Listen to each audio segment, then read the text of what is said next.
بسم اللہ الرحمن الرحیم۔ السلام علیکم ورحمۃ اللہ وبرکاتہ۔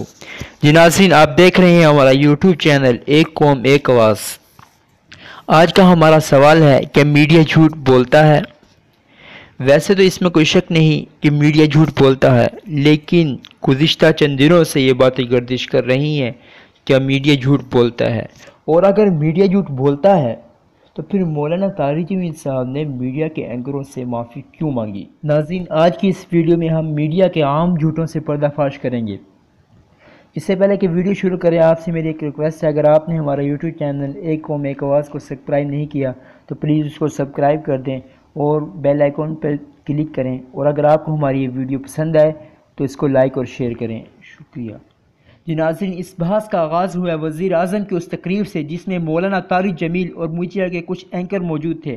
ناظرین، آپ ذرا غور کریں کہ موجود صحافیوں کی باڈی لینگویج اس وقت بھی قابل دید تھی جب مولانا نے ان کے سامنے آئینہ رکھا۔ میڈیا جھوٹ بولتا ہے، اس میں بھی کوئی شک ہے؟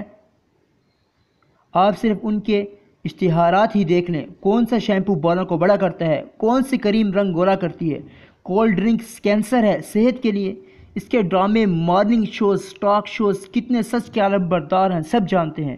گھنٹوں کے ٹاک شوز میں صرف کام ہی یہ ہے کہ فریق مخالف کو چھوٹا ثابت کرنا۔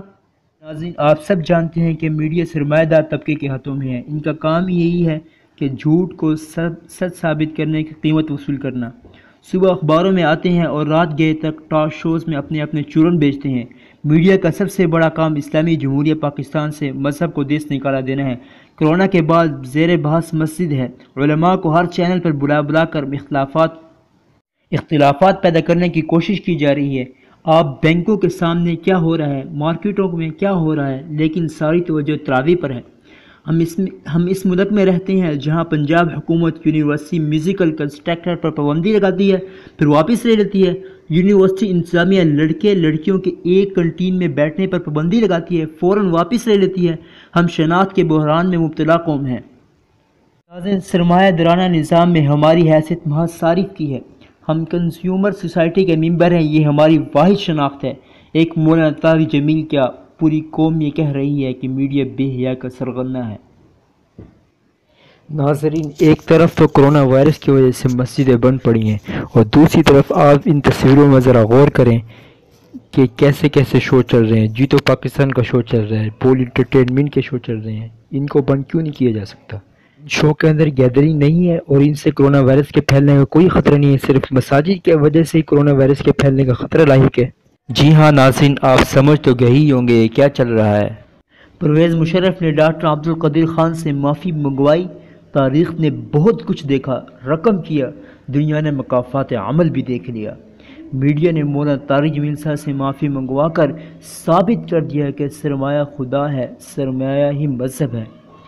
مولانا صاحب سے شکایت ہو سکتی ہے، ضروری بھی نہیں کہ ان کی ہر بات سے اتفاق کیا جائے۔ علماء کی معاشرے میں ایک قدر ہے، ایک قیمت ہے، ایک منزلت ہے۔ علماء اکرام کا معاشرے میں ایک مقام ہے۔ مولانا صاحب اپنی تبلیغی سرگرمیوں کے باعث معاشرے میں بہت اونچا مقام رکھتے ہیں۔ اگر مولانا نے غلط کہا تھا تو یہ اینکر اپنے ٹاک شوز میں جوابی دلیل ثابت کرتے کہ میڈیا تو سچ کے زمرے سے دھلا ہوا ہے، بے حیا کھڑا ہے۔ مولانا کو پروگرام میں لائیو لینا، معافی پر مجبور کرنا کہاں صحیح ہے؟ اس مقام میں ذہن سورہ یوسف کی جانب چلا گیا ہے کہ کس طرح ضمیر معاشرے کے فتنوں سے بچنے کے لیے حضرت یوسف علیہ السلام نے جیل میں پناہ لی تھی۔